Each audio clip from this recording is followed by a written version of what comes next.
Jadi kenikmatan dunia cuma selingan. Ya, untuk modal ke akhirat. Allah Azza wa Jalla mengatakan tentang manusia ini, setiap Jumat disunnahkan imam sholat Jumat itu untuk membaca surat Al-A'la sama Al-Ghasyiyah. Dua-duanya mengingatkan kita tentang kehidupan dunia. Di surat Al-A'la Allah mengatakan, bal tu'thirunal hayatad dunya wal akhiratu khairu wa abqa. Tapi kalian ini lebih mementingkan kehidupan dunia. Antum lihat tuh orang-orang yang selalu ngomong kita tuh harus seimbang dunia dan akhirat. Lihat realitanya. Apakah dia seimbang dunia dan akhirat? Berapa jam dia cari dunia dan berapa jam dia cari akhirat? Orang tuh bisa duduk di kantornya jamaah dari jam 8 pagi sampai jam 4 sore. Duduk kajian ba'dal maghrib, setiap berapa menit lihat jam. Kok nggak selesai-selesai kajian subuh? Ini baru mulai gitu jemaah. Jadi kalau mau bicara seimbang, antum harus seimbang beneran. Antum cari dunia 8 jam, cari akhirat 8 jam. Bisa? Berat kayaknya Ustaz. Paling enggak yang wajib-wajib aja lah Ustaz. Nah, tuh banyak orang yang awalnya ngomong seimbang, terakhir dia wajib-wajib doang sudah jamaah. Padahal kalau urusan kerjaan dunia, lembur dia kerjakan jamaah. Bisa lembur sampai besok siap.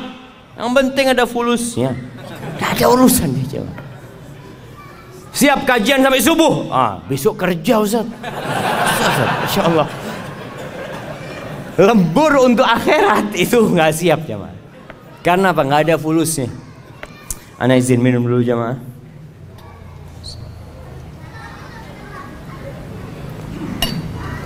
Alhamdulillah. Kalian lebih mementingkan kehidupan dunia, padahal akhirat itu lebih baik dan lebih abadi, kekal jamaah. Banyak sih ayat-ayat dalam Quran yang menjelaskan tentang hakikat kehidupan dunia. Rasul sallallahu alaihi wasallam mengatakan, "Man kanatid dunya hammahu ja'alallahu faqrahu baina 'ainaihi." Barang siapa yang ambisinya dunia. Afwan, salah. Barang siapa yang dunia ambisinya. Sama apa enggak sama yang pertama aja? Beda. Memang dunia itu ambisi dia. Enggak ada dalam benak dia akhirat.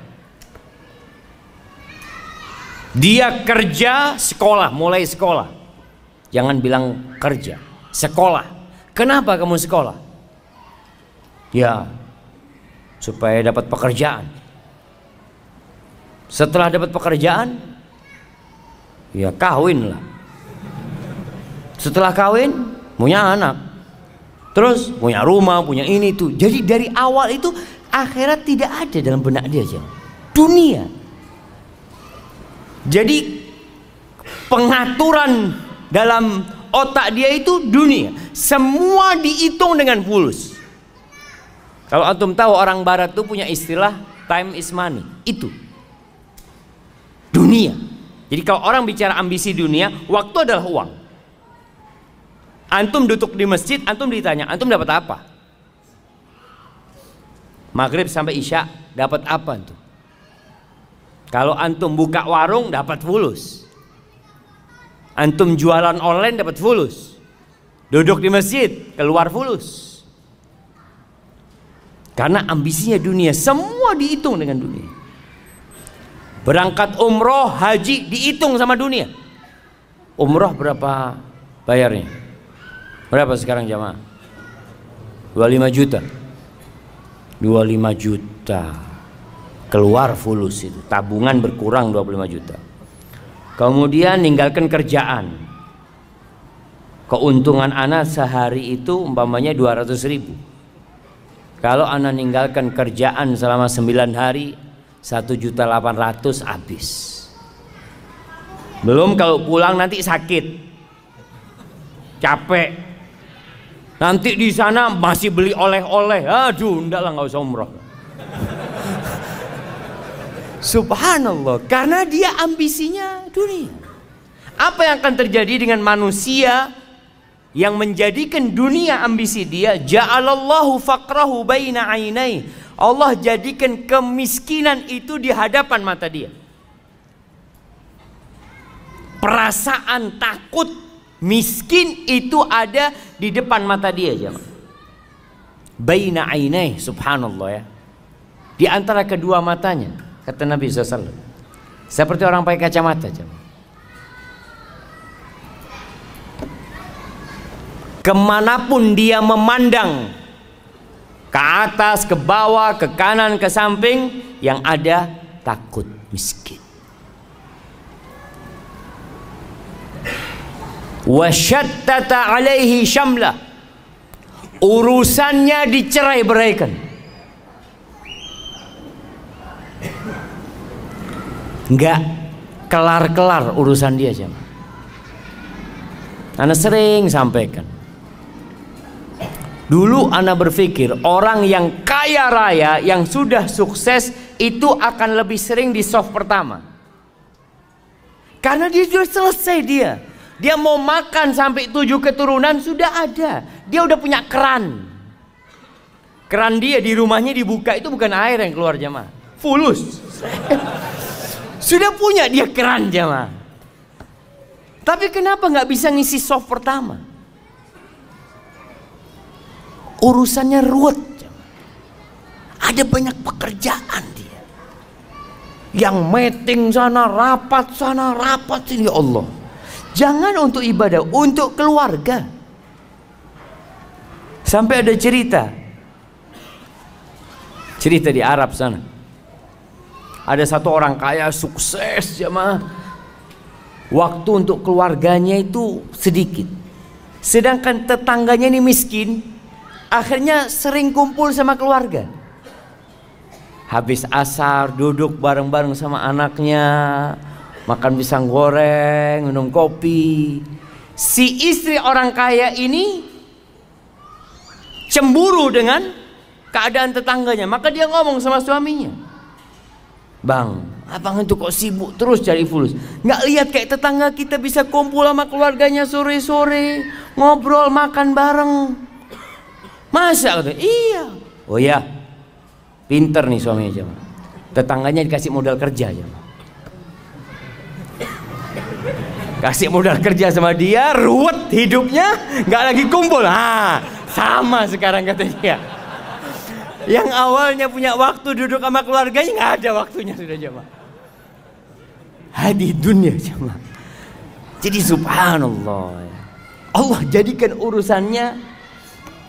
Karena tetangganya pintar, kasih, "Kamu mau nggak saya kasih modal kerja, nanti kamu bisa lebih kaya, bisa punya rumah, bisa punya mobil ini." Dibuka itu, jemaah.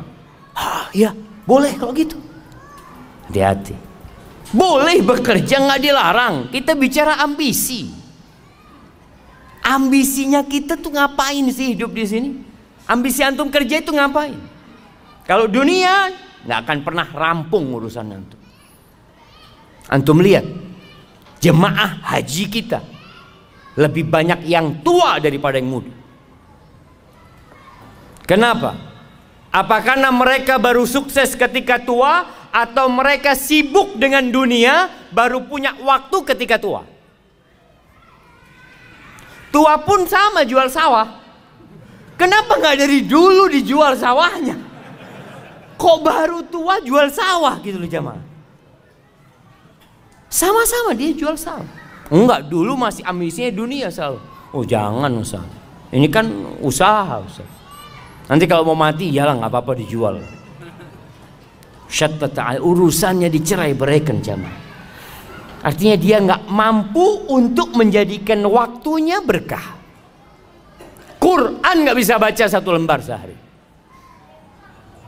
Sehari 1 lembar nggak bisa. Apalagi one day one juice. Susah. Walam ya'tihi minad dunya illa ma qaddara lah. Dan tidak akan datang dunia kepada dia kecuali sesuai yang sudah Allah takarkan untuk dia. Artinya dia tetap kondisinya sama walaupun kerjanya lebih keras. Kan orang berpikir semakin kerja keras semakin banyak hasilnya. Tetap yang dimakan 1 piring. Apakah kalau orang banyak duitnya makan jadi 3 piring? Malah jemaah, orang yang miskin tuh makannya lebih banyak. Antum pernah ngelihat restoran-restoran yang bebas milih apa sendiri, bakar-bakar sendiri? Kenapa letaknya di mall-mall besar? Coba di pinggir jalan. Coba buka pinggir jalan ya. Yang beli orang-orang miskin, tutup 2 hari dia. Karena orang miskin ini kalau makan Masya Allah langsung dia. Tapi orang kaya itu kan makan hanya seninya kata dia, sambil bakar-bakar. Aduh kata orang miskin, nggak usah seni-seni, ini perut lapar kata dia. Nah subhanallah, artinya semakin kaya makannya semakin sedikit ternyata jangan. Allahu Akbar ya. Dan kita tahu apa kata Nabi SAW ketika manusia mengatakan mali, mali, hartaku, hartaku. Kata Nabi SAW, walaysa laka min mal. Kau tahu hartamu yang mana? Ma akalta, yang kau makan, itu hartamu. Kemudian kau buang jadi kotoran. Wa ma labista, yang kau pakai kemudian usang, itu hartamu. Wa ma tasaddaqta fa abqait, yang kau sedekahkan kemudian engkau simpan. Kalau yang ada di rumahmu yang kau tinggalkan itu punya ahli waris, punya orang, itu bukan milikmu. Maka kadang-kala orang kerja capek bukan buat dirinya. Beda dengan yang ambisinya akhirat. Sama kerja, sama-sama sekolah, mungkin satu bangku sama antum, mungkin satu kantor sama antum. Mungkin orang ini tiap hari bareng masuk kantor, jamnya sama, pulangnya sama. Bedanya apa? Beda ambisi dia. Ambisinya dia akhirat. Siapa yang akhirat ambisi dia? Ja'alallahu ghinahu fi qalbih. Allah jadikan kekayaan buat dia di hatinya jemaah. Kaya dia jemaah. Ada kotak amal sodakoh dia. Si fulan gak pernah sodakoh itu. Kenapa? Aduh ada kebutuhan buat anak-anak masuk rumah sakit, ini itu macam-macam, subhanallah. Yang fulan karena akhirat ambisi dia punya rezeki sedikit, dia sedekah. Kaya dia walaupun tidak punya apa-apa. Wa jama'a lahu syamla. Urusannya Allah sederhanakan buat dia. Allah mudahkan urusan dia. Allahu Akbar jamaah. Hidupnya tentram. Nggak harus kaya. Kalau bicara hidup bahagia, nggak harus kaya. Apakah antum pikir orang kaya orang yang paling bahagia? Enggak juga. Apakah engkau pikir orang yang terkenal artis itu orang yang paling bahagia? Enggak, banyak artis bunuh diri. Banyak. Antum nggak lihat orang-orang sukses ada yang matinya misterius. Di negeri kita banyak orang-orang yang dianggap public figure narkoba.